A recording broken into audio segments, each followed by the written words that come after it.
Hello friends. दोस्तों, आज मैं बहुत खुश हूँ। खुश इसलिए हूँ क्योंकि आज मैं काफी सालों बाद सिविक इलेक्शंस में मैंने अपना वोट डाला है। जी हाँ, मैं जस्ट अभी वोट डाल के ही घर आया हूँ। 2022 में सिविक इलेक्शन होने थे, बट 2026 में हुए। इससे आप समझ सकते हैं कि 2017 में इलेक्शन, 16 या 17 में महाराष्ट्र में लास्ट टाइम सिविक इलेक्शन हुए थे, आज से 9 या 10 साल पहले। और उसके बाद जाके आज सिविक इलेक्शन हुए हैं। महाराष्ट्र के जितनी भी बड़ी बड़ी म्युनिसिपल कॉरपोरेशन बॉडीज हैं, उनके लिए आज इलेक्शन हुए। और अपनी सिविक रिस्पॉन्सिबिलिटीज फुलफिल करके, ये जो डेमोक्रेसी में हमको एक रिस्पॉन्सिबिलिटी, एक ड्यूटी मिली है, इसको फुलफिल करके काफी अच्छा, काफी आनंद मुझे महसूस हो रहा है। दोस्तों, जैसा कि आप देख सकते हैं, आज मैंने कोई थंबनेल लगाया है। कारण यह है कि मैं आपसे आज फिर से दिल रूबरू होना चाहता हूं, कोई टॉपिक, कोई बिना एजेंडा लिए हुए। दोस्तों, आज मैं पॉलिटिक्स के ऊपर में, खास तौर पे ग्लोबल पॉलिटिक्स के ऊपर में बात करूंगा, परंतु उसके पहले मैं आपको ये बता दूं बहुत जल्दी मैं एक पेड वीडियो लेके आ रहा हूं। इस पेड वीडियो को आप में से जो भी देखने के लिए इच्छुक है, मुझे 9860317209 पे संपर्क कर सकता है। जिन लोगों ने पहले मेरे पेड वीडियोस देखे हैं, उन्हें फॉर्मेट मालूम है। मैं इस पेड वीडियो में बताता हूं कि मैं कहां अपना नया निवेश कर रहा हूं और उसके पीछे का इन्वेस्टमेंट थीसिस क्या है। थीसिस समझाना ये मेरा मेन मकसद है। मैंने 2 दिन पहले कहा था कि जो भी पहले 100 लोग आएंगे जिनकी बुकिंग होगी, उनको मैं 500 रुपए चार्ज करूंगा, और जब 100 पूरे हो जाएंगे तो उसके बाद आने वाले लोगों के लिए मैं 800 रुपए चार्ज करूंगा। 91 लोगों ने अभी तक बुकिंग कर ली है, सिर्फ 9 स्लॉट्स बाकी हैं 100 पूरा होने में। तो यदि आपके उसके पहले हो गए तो बहुत अच्छी बात है, अन्यथा 800 रुपीज आपसे मैं चार्ज करूंगा। दोस्तों, मैंने अक्टूबर से पेड वीडियो बनाना शुरू किया है। अक्टूबर के पेड वीडियो में मैंने आप लोगों को बताया था कि इंडिया के बाहर ग्लोबल इन्वेस्टमेंट कैसे किया जाता है, और उसमें मैंने एक कंपनी का नाम बताया था, पैन अमेरिकन सिल्वर, जिसमें मैंने इन्वेस्टमेंट किया है। 80% रिटर्न जो है वो 4 महीने भी नहीं, अक्टूबर 26 को वीडियो आया था और अभी जनवरी भी नहीं हुआ है, तो मैंने मिड अक्टूबर में इन्वेस्ट किया था। लगभग 3 महीने के अंदर में 80% के आसपास का मुझे रिटर्न पैन अमेरिकन सिल्वर में मिला। नवंबर में मैंने बताया था कि एक कंपनी है जो अमेरिका की सेकंड सबसे बड़ी स्पोर्ट्स बेटिंग कंपनी है, उसके अंदर में मैंने इन्वेस्ट किया है। उसका नाम है ड्राफ्ट किंग्स, और उसमें भी मुझे 22 से 25% का रिटर्न मिल रहा है। दिसंबर के वीडियो में मैंने आप लोगों को बताया था कि 2026 में मेरे इन्वेस्टमेंट आउटलुक क्या है और मेरी इन्वेस्टमेंट स्ट्रैटेजीज क्या रहेंगी। और 6 जनवरी को जो मैंने पेड वीडियो बनाया था, उसमें मैंने बताया था कि मैं किस सेक्टर पे बहुत ज्यादा बुलिश हूं, क्या रीजन है, कौन से स्टॉक्स खरीद रहा हूं और उसके पीछे का क्या थीसिस है। उसमें मैंने एक स्टॉक बताया था, मनुक्सिया एल्युमिनियम। वो स्टॉक 32 रुपए के आसपास में था जब मैंने बताया था। मेरी बाइंग तो 28-29 रुपए की थी, और अभी वो 54-55 रुपए पे स्टॉक ट्रेड कर रहा है। 42 रुपीज के आसपास पे मैंने सेल भी कर दिया, मैं निकल गया उस काउंटर से। तो दोस्तों, ये मैंने आपको ब्रीफली अपने पुराने पेड वीडियोस के बारे में बताया। अब आते हैं आज के मुद्दे पे, डेमोक्रेसी, जिसपे मैंने आपको कहा कि ग्लोबल डेमोक्रेसी पे मैं बात करूंगा। दोस्तों, पहले एक बात कर लूं, जैसे मैंने आपको बताया, म्युनिसिपल कॉर्पोरेशन के जो इलेक्शंस होते हैं, ये सिवियरली फॉट इलेक्शंस रहते हैं। बहुत ही इसकी मतलब बहुत ही हॉटली कॉन्टेस्टेड इलेक्शन रहते हैं। इसमें पार्टी आइडियोलॉजी, पार्टी एफिलिएशन, ये कहीं बैक सीट पे चला जाता है, पीछे हट जाता है, हाशिए पे चला जाता है, और लोग वोट करते हैं कैंडिडेट्स को देख के। यही डेमोक्रेसी का जो है वो मूल चरित्र है, कि अच्छे लोगों को वोट देना, भले ही वो कोई बड़ी पार्टी के नहीं हो, परंतु ऐसे लोग जो जनता के कार्यों में अपने आप को पूरी तरीके से झोंक दे। हमको तो ऐसे लोग चाहिए ना, यही लोग जो है डेमोक्रेसी के प्रति सचेत रहते हैं। और इसीलिए मुझे म्युनिसिपैलिटी के इलेक्शंस जो हैं, या ग्राम पंचायत या जिला लेवल के जो इलेक्शंस है, इसमें बहुत इंटरेस्ट है, क्योंकि ये इलेक्शंस जो हैं, ये इलेक्शंस एकदम ग्राउंड लेवल पे लड़े जाते हैं, और ये पूरी तरीके से जो है वो फोकस रहते हैं कैंडिडेट्स के ऊपर में। ना कि हवा हवाई और बड़ी बड़ी बातें और पॉलिटिकल आइडियोलॉजी और ये सब। और हमको मालूम है इस आइडियोलॉजी के ऊपर में कोई ये स्टिक करके कोई भी पार्टी नहीं रहती, ये अपनी सुविधा अनुसार जो है अपनी विचारधारा अपनी आइडियोलॉजी को चेंज करती रहती है। तो इसीलिए जो ये ग्रास रूट लेवल के इलेक्शन है, म्यूनिसपैलिटी के इलेक्शन, म्यूनिसिपल कॉर्पोरेशन के इलेक्शन, या फिर कह लीजिए कि जिला पंचायत के इलेक्शन, ये बड़े ही इंटरेस्टिंग होते हैं। इसमें कैंडिडेट्स किस तरीके से अपना प्रचार प्रसार कर रहे हैं, हमें अवश्य देखना चाहिए। अपने आप में बहुत अच्छी किताब लिखने लायक विषय है। खैर, इस पे और भी मैं आगे चर्चा करूंगा। दोस्तों, आज मैं आप लोगों से चर्चा करूंगा दो राष्ट्रों के पॉलिटिक्स के ऊपर में। क्या आप लोगों को पता है कि लैटिन अमेरिका में सबसे ओल्डेस्ट डेमोक्रेटिक कंट्री कौन सी है? सबसे ओल्डेस्ट डेमोक्रेसी किस कंट्री की रही है? सेट नॉर्म्स, जो डेमोक्रेटिक नॉर्म्स हम आज की डेट में फॉलो करते हैं, उस तरीके की जीवंत प्रजातंत्र कौन से राष्ट्र में रहा है? दोस्तों, आपको जान के हैरानी होगी, वेनेजुएला जो है, वेनेजुएला के अंदर में डेमोक्रेसी पूरे लैटिन अमेरिका में सबसे पुरानी है। 1957 या 1958 से वहां पे डेमोक्रेसी का प्रजातंत्र का ढांचा है।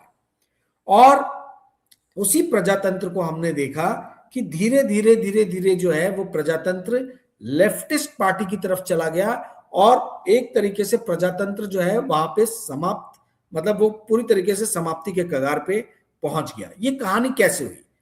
जो हम निकोलस मदारो जो प्रेसिडेंट है वेनेजुएला के, इनके जो बॉस थे, इनके गॉडफादर, उनका नाम था ह्यूगो चावेस।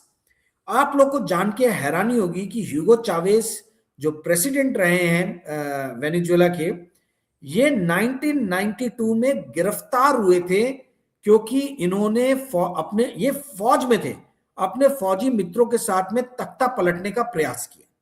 और जब वो खूब फेल हो गया, वो जो विद्रोह था उसको जो है फेल कर दिया गया, यानी सही टाइम पे उसको पकड़ लिया गया कि यहां विद्रोह होने वाली है और जो की लोग हैं उनको गिरफ्तार कर लिया गया। तो ह्यूगो चावेस जो है वो पहुंच गए जेल के पीछे और ये जेल में ही पड़े हुए थे। परंतु जैसे कहा जाता है कि प्रजातंत्र के अंदर में अवसरवादी लोग जो है हर तरफ से अवसर तलाश करते रहते हैं। तो ह्यूगो चावेस ने बेसिकली 1992 में जो विद्रोह का बिगुल बजाया था, ये उस टाइम में जो प्रेसिडेंट थे कार्लोस परेस, जहां तक मुझे नाम याद आ रहा है, मैं आपको देख के एग्जैक्ट बता रहा हूं, कार्लोस एंद्रे परेस। कार्लोस एंद्रे परेस के खिलाफ जो है इन्होंने सत्ता का बिगुल बजाया था, अपराइजिंग किया था 1992 में, और ये गिरफ्तार होकर जेल के पीछे पहुंच गए थे। अब कार्लोस परेस ने जिस व्यक्ति को हराया था वेनेजुएला के प्रेसिडेंशियल इलेक्शन में डेमोक्रेटिक वे में, उसका नाम था Ralph Caldera, RALPH, Ralph Caldera, CALDERA। Ralph Caldera ने देखा कि भाई मैं तो इलेक्शन हार गया हूं, दुश्मन का दुश्मन दोस्त होता है, तो ह्यूगो चावेस जो है वो कार्लोस परेस के दुश्मन है, तो मेरे दोस्त होने चाहिए।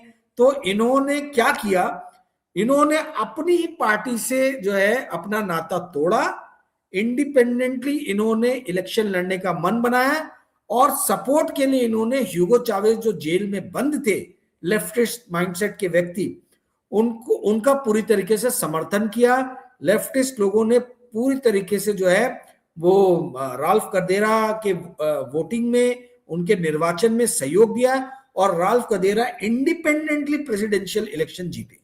अब आप बोलोगे कि भाई राल्फ कदेरा जो प्रेसिडेंट रहा है, इनफैक्ट 1958 से वो वेनेजुएला की डेमोक्रेसी में इंट्रांस थे, यानी बहुत बुरी तरीके से जो है वो मतलब अंदर तक घुसे हुए थे उस डेमोक्रेटिक प्रोसेस में। तो राल्फ कदेरा को बेसिकली स्ट्रॉन्ग मैन होना चाहिए वेनेजुएला का, बट यहां पे जो है वो एक आप कह लीजिए कि ट्विस्ट आया इतिहास में। जैसी राल्फ कदेरा इलेक्शन जीते, इन्होंने ह्यूगो चावेस जो जेल में बंद थे, जिनके खिलाफ मुकदमे चल रहे थे, उनके खिलाफ के सारे मुकदमे हटा लिए और मुकदमे हटाने के बाद में ह्यूगो चावेस को जो है एक वैधता प्रदान करने में बहुत बड़ा कार्य जो है वो राल्फ कदेरा ने किया, क्योंकि इन्होंने अपने प्रेसिडेंशियल पैलेस में डिनर के लिए ह्यूगो चावेस को इनवाइट किया और वहीं से ह्यूगो चावेस की जो है वो छवि जो है बहुत निखर गई। उसके बाद में ह्यूगो चावेस ने अगले इलेक्शन के पहले ही राल्फ कदेरा को जो है उनके खिलाफ जो है वो एक तरीके से कह लीजिए कि बगावत का बिगुल बजाया, और फिर उसके बाद हुए इलेक्शन में पूरी तरीके से ह्यूगो चावेज जो है वो जीत के आए। 2003-2004 में ह्यूगो चावेज के खिलाफ भी जो है कुछ फौजियों ने मिलके ये किया था, विद्रोह किया था, परंतु उस विद्रोह को कुचल दिया गया। जिस तरीके से ह्यूगो चावेज ने जो 1992 में विद्रोह किया था उसको कुचल दिया गया था। तो इस तरीके से प्रजातंत्र वहां पे जीवित रहा जब तक चावेज थे। चावेज के बाद जब मदुरो आए, ये फर्स्ट टाइम इलेक्शन लड़े, इनको जनता का बहुत सहयोग मिला क्योंकि ह्यूगो चावेज बहुत लोकप्रिय नेता थे। ऑयल के प्राइसेस बहुत तेजी से ऊपर गए थे 2004 से लेके 2008-9 तक। ऑयल से जो रेवेन्यू ह्यूगो चावेज को आया, उस रेवेन्यू से इन्होंने free health, free education, free ration, इस टाइप से अपने देश के लोगों को देना शुरू किया। और आपको तो मालूम है कि भाई फ्री जहां पे भी चीजें मिलती हैं वो वहां लोग जो है मतलब उसी को वोट डालते हैं। तो जब ह्यूगो चावेज अच्छे मतों से जीत के आने लगे तो उनकी भी मेंटालिटी जो है वो थोड़ी थोड़ी अथॉरिटेरियन मेंटालिटी बनने लगी। और उसके बाद में निकोलस ह्यूगो चावेज जो है वो प्रोस्टेट कैंसर से उनकी डेथ हुई। आप लोगों को जान के आश्चर्य होगा, एक और मैं आपको जानकारी दे दूं, बहुत कम लोगों को मालूम है। 2010 से लेके 2020 के बीच में काफी सारे काफी सारे क्या 5 लैटिन अमेरिकन प्रेसिडेंट्स कैंसर से मरे। और कैसे कैंसर से मरे, इन सब के पीछे जो है CIA का हाथ रहा है, ऐसा कहा जाता है, क्योंकि ये सारे के सारे प्रेसिडेंट्स जो थे वो अगेंस्ट में रहे अमेरिका के। तो क्या CIA टेक्निक अपनाता था, ये भी मैं आपको बताता हूं, बहुत इंटरेस्टिंग चीज है, ध्यान से सुनिएगा। ये कहीं मैंने पढ़ा था, फाइनेंशियल टाइम्स या ब्लूमबर्ग कहीं पढ़ा था, मैं भूल गया एग्जैक्टली कहां पढ़ा था, बट ये कहीं मैंने रीड किया था बहुत पहले। ऐसा कहा जाता है कि जब ये प्रेसिडेंट्स नहाते थे तो इनके अंडरगारमेंट धो के छत पे जो है वो सूखने के लिए डाले जाते थे। और CIA ने कोई अंदर के नौकर को या किसी को मिला लिया था, और वो नौकर क्या करता था, कुछ केमिकल जो है वो उनके अंडरगारमेंट पे छिड़क देता था, और वो अंडरगारमेंट के कारण से जो उनका एरिया है, प्राइवेट पार्ट्स, वहां पे कैंसर डेवलप हुआ। कैंसर मतलब वो केमिकल्स ऐसे थे कि वो पेनिट्रेट हुए और उसके कारण इनको कैंसर हुआ। ये टेक्निक CIA ने कई जगहों पे, कई राष्ट्रों में इसका यूज किया, ऐसा बताया जाता है। सबूत तो किसी के पास भी नहीं है, ये सब पढ़ी हुई चीजें ही हैं, कहीं पढ़ी थी मैंने, मुझे ध्यान थी, इसलिए मैंने आपके साथ में डिस्कस किया। तो ये एक तरीका रहा है CIA का अपने लोगों को, मतलब अपने विद्रोहियों को पद से हटाने का। तो ह्यूगो चावेज के बाद निकोलस मदारो है। निकोलस मदारो पूरी तरीके से जो है ऑटोक्रेटिक रहे, और उसका नतीजा आप देख रहे हैं कि कैसे इस साल का नोबेल पीस प्राइज जो है वेनेजुएला में जो डेमोक्रेसी की पुरोधा जो लेडी रही हैं, जो निकोलस के अगेंस्ट में उन्होंने बिगुल बजाई है, उनको मिला, उनको देश छोड़ के भागना पड़ा। तो और उसका अंजाम अभी हम देख रहे हैं कि ह्यूगो चावेज जो है वो अमेरिका में कैद है। हालांकि अमेरिका की बहुत बड़ी गलती है, खैर वो किसी और दिन हम उस विषय पे बात करेंगे, बट अंत तो बुरा ही हुआ, अंत ही है। अब निकोलस मदारो वहां अमेरिका की जेल से तो बाहर निकलने नहीं वाले। ऐसा ही अंत एक और नेता का बहुत बुरा हुआ था, और उस नेता का नाम था सुहार्तो, जो इंडोनेशिया के प्रेसिडेंट थे। सुहार्तो भी 1968 में, जहां तक मुझे याद आ रहा है, 1968 या 1967 में सुहार्तो जो है ये इंडोनेशिया, ये भी आर्मी में थे, ठीक है, और इन्होंने सत्ता पे अपना कब्जा जमाया अमेरिका की मदद से। इंडोनेशिया के अंदर में एंटी मार्क्सिस्ट मूवमेंट चल रहा था। आपको मालूम है कि 60s में, मिड 60s में वियतनाम वॉर चल रहा था। वियतनाम वही साउथ एशिया, साउथ अपना दक्षिण पूर्वी राज्य जो, पूर्वी राष्ट्र जो है, south east Asian Nations, sorry कई बार क्या होता है वर्ड्स मेरे दिमाग में आते नहीं, आपको मालूम है, मतलब मुंह पे रहते हैं बट वो एकदम से ये नहीं आ पाते, टेलीप्रॉम्प्टर है नहीं, मैं अपने सब मेमोरी से आप लोग से बात कर रहा हूं। तो साउथ ईस्ट एशिया में ही अपना वियतनाम है, वहीं पे इंडोनेशिया है। इंडोनेशिया सबसे बड़ा डेमोक्रेटिक कंट्री है, साउथ ईस्ट एशिया का, और वर्ल्ड का 4th लार्जेस्ट पॉपुलेटेड कंट्री है। ओके, अमेरिका किसी भी हालत में इंडोनेशिया को अपने हाथ से निकलने नहीं देना चाह रहा था, तो वहां पर इन लोगों ने एंटी मार्क्सिस्ट मूवमेंट चलाया और सुहार्तो ने जो है सत्ता पे अपना पकड़ मजबूत की और शासन जो है वो उनके पास में है। सुहार्तो के पहले सुकर्णो जो है वो थे, आपको पता होगा। एक और आपको मैं अलग हटके जानकारी दे दूं, हमारे जो बीजू जनता दल के जो संस्थापक थे नवीन पटनायक जी के पिताजी बीजू पटनायक, ये इंडियन एयरफोर्स में पायलट थे और इन्होंने 1948 में इंडिया से प्लेन उड़ा के ये इंडोनेशिया गए थे और वहां से सुकर्णो को ये बचा के लेके इंडिया में आए थे। और उसके बाद जब इंडोनेशिया को डेमोक्रेसी मिली तो बीजू पटनायक को वहां का हाईएस्ट अवार्ड भी मिला, और सुकर्णो जो है वो हमेशा मतलब सुकर्णो और उनकी पुत्री भी जो रही हैं, दोनों के दोनों जो है काफी इंडिया फ्रेंडली शासक रहे हैं। परंतु सुहार्तो इसके ठीक विपरीत थे, बहुत ही कट्टर मुस्लिम थे। आपको मालूम है इंडोनेशिया कट्टर एक मुस्लिम राष्ट्र है। अमेरिका की मदद से, CIA की मदद से सुहार्तो ने 1967 में इंडोनेशिया की सत्ता पे कब्जा अपना जमाया।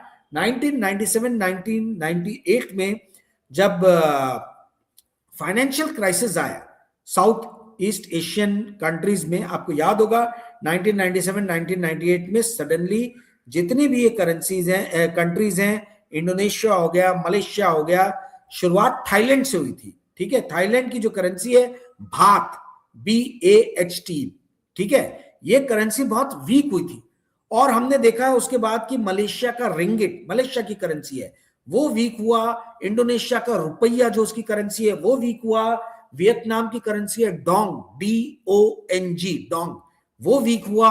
और ये करेंसीज बहुत नीचे आई। ताइवानीज डॉलर नीचे वीक हुआ, हांगकांग की करेंसी वीक हुई, हांगकांग डॉलर, फिर आपका चाइनीज युआन, ये सडनली जो है ये करेंसी वीक होनी चालू हुई। इसका रीजन ये था कि इन कंट्रीज के ऊपर में डेट बहुत ज्यादा बढ़ गया था।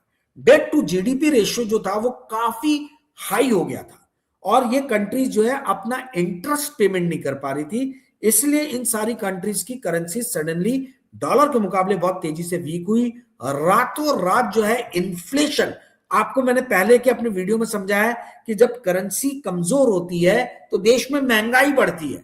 तो जैसे इन कंट्रीज की करेंसी वीक हुई, महंगाई बढ़ी, महंगाई बढ़ी तो वहां के सेंट्रल बैंक ने इंटरेस्ट रेट ऊपर किए, इंटरेस्ट रेट सेंट्रल बैंक्स ने ऊपर किए, तो जो इन कंट्रीज में कॉर्पोरेट्स थे जिन्होंने लोन लिया था वो इंटरेस्ट पेमेंट कर नहीं पाए। जो कर्जा लिया उस कर्जे का इंटरेस्ट पेमेंट नहीं कर पा रहे थे, वो सूद नहीं दे पा रहे थे, तो वो कॉर्पोरेट्स बैंकरप्ट हुए। वो कॉर्पोरेट्स बैंकरप्ट हुए, कंपनीज बैंकरप्ट हुई, तो उन्होंने लाखों की संख्या में लोगों को नौकरियों से निकाला और बेरोजगारी बढ़ गई। जब बेरोजगारी बढ़ी तो इंडोनेशिया, मलेशिया, आपका वियतनाम, हर जगह जो है, थाईलैंड, कंबोडिया, हर जगह जो है सत्ता के खिलाफ बहुत जबरदस्त संघर्ष चालू हुआ। और इसी संघर्ष में जो सुहार्तो 31 साल से इंडोनेशिया के प्रेसिडेंट थे, उनकी सत्ता भी चली गई। अब आप बोलोगे कि मैं क्यों बात कर रहा हूं सुहार्तो की? सुहार्तो की बात इसलिए कर रहा हूं क्योंकि सुहार्तो के जो दामाद हैं प्रोबोवो, PROBOWO, ठीक है, प्रोबोवो जो है वो आज की डेट में इंडोनेशिया के प्रेसिडेंट हैं। और प्रोबोवो जो है इन्होंने सुहार्तो को हाईएस्ट अवार्ड दिया है मरने के बाद में। इंडोनेशिया का जैसे हमारे इंडिया में भारत रत्न होता है, वैसे वहां पे जो भी होता होगा अवार्ड वो उनको दिया है इंडोनेशिया में। और अब धीरे धीरे जो है वो प्रजातंत्र के जो मेन आधार स्तंभ है उसमें अमूलचूल परिवर्तन कर रहे हैं। वो अमूलचूल परिवर्तन क्या है?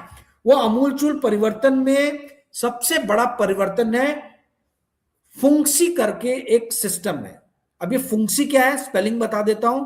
D for dog, W for West Indies, I for India, फिर F for fungi, U for umbrella, N for Nagpur, G for gun, S for Singapore, I for India.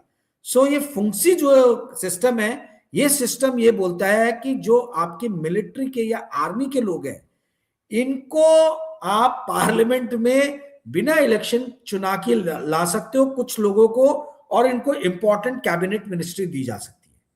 तो ये सिस्टम सुहार्तो के टाइम में था। ये जो प्रोबोवो जो है अभी प्रेसिडेंट, ये 1980s में ये भी आर्मी में हुआ करते थे उस टाइम में। 1990s में इंडोनेशिया की जो सीक्रेट सर्विस एजेंसीज है उसके ये हेड थे और दामाद थे सुहार्तो के। सुहार्तो की जो दूसरी बेटी है उसके ये पति थे, हालांकि बाद में इन लोग का तलाक हो गया। तो ये जो है इन्होंने प्रोबोवो ने जो है वो अभी हाल फिलहाल में 1-2 साल पहले इलेक्शन जीते, 4 बार इलेक्शन ये लड़े, हर बार इलेक्शन हारे। अभी ये जाके 2 साल पहले इलेक्शन जीते और इलेक्शन जीते ये बोल के, मतलब बड़ा ही, अब तो बुढ़े हो गए हूं, पर उन्होंने ये बताया कि मरने के पहले मैं अपने देश के लिए कुछ कर गुजरना चाहता हूं, चाहता हूं कि आप लोग का भला हो। और ये बोल के इलेक्शन जीत गए, है ना, तमाम तरीके की गफलत करके। और अब जीत के आए तो वो वहां की इंडोनेशिया की जो आर्मी है उसकी मदद से अपना सत्ता में जो है बहुत ज्यादा पकड़ जो है मजबूत कर रहे हैं। और जो प्रजातंत्र के जो आप कहें कि सिस्टम्स हैं उसको एक एक करके उसका विनाश कर रहे हैं। दोस्तों, इसके कारण जितने जो अमेरिका कभी किसी वक्त में उनका पक्षधर हुआ करता था, या यूरोपियन यूनियन कंट्रीज जो उसकी पक्षधर हुआ करती थी, वो अभी इंडोनेशिया के ऊपर में बहुत ज्यादा खफा है। परंतु इंडोनेशिया को चाइना का पूरा सपोर्ट है, इसीलिए जो है प्रोबोवो के खिलाफ ज्यादा कुछ हो नहीं पा रहा है। साथ ही प्रोबोवो ने जितनी भी विपक्षी पार्टियां, इनके जितने बड़े बड़े लीडर्स हैं, इनको सबको अपने कब्जे में कर लिया है। जो प्रोबोवो के पहले जो अमेरिका के इंडोनेशिया के जो प्रेसिडेंट थे, विडोडो, WIDODO, विडोडो, उनका आगे का नाम मुझे याद नहीं आ रहा, विडोडो को इन्होंने अपने साथ कर लिया है। और ये दोनों दोस्त जो है, पुराना प्रेसिडेंट और अभी का प्रेसिडेंट, ये मिलके जो है पूरे डेमोक्रेटिक प्रोसेस की ऐसी तैसी करने में इंडोनेशिया में लगे हैं। दोस्तों, एक किताब आपको मैं दिखाना चाहता हूं, आपको मिले तो जरूर पढ़ना, पतली किताब है और ये हर व्यक्ति ने पढ़ना चाहिए। ये किताब है हाउ डेमोक्रेसीज डाई। इस किताब में बेसिकली कुछ टेस्ट दिए हुए हैं कि किस तरीके से आप पहचाने कि किसी भी देश में प्रजातंत्र कमजोर हो रहा है।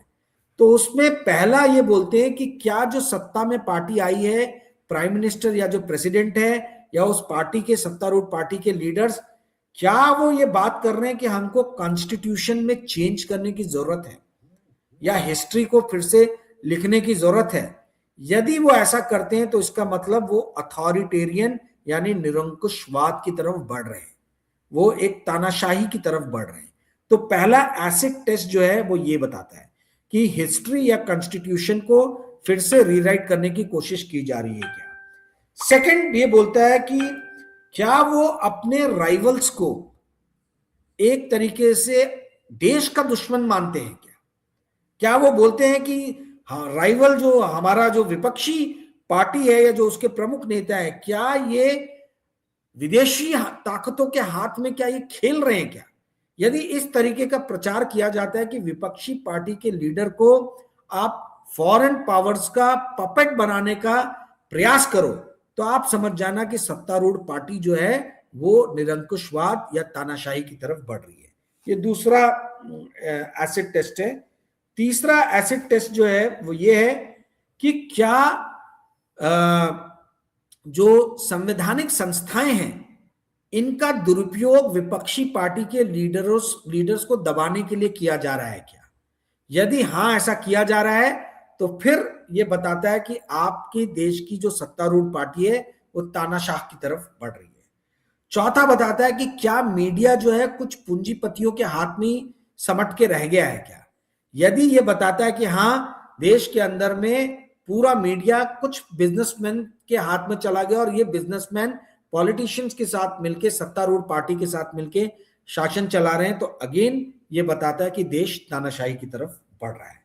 और पांचवा ये चीज है कि क्या किसी भी तरीके का सिविल सोसाइटी जो है, एनजीओ जो है, इनके खिलाफ जो है फॉरेन फंडिंग मिल रही है या इनके खिलाफ एक्शन हो रहा है, मतलब एक्शन लिया जा रहा है ये बोल के कि आप फॉरेन एजेंट हो, फॉरेन से पैसे लेते हो। यदि ऐसा हो रहा है तो फिर इसका मतलब है कि कहीं ना कहीं आपकी डेमोक्रेसी जो है उसमें कुछ गड़बड़ हो रही है।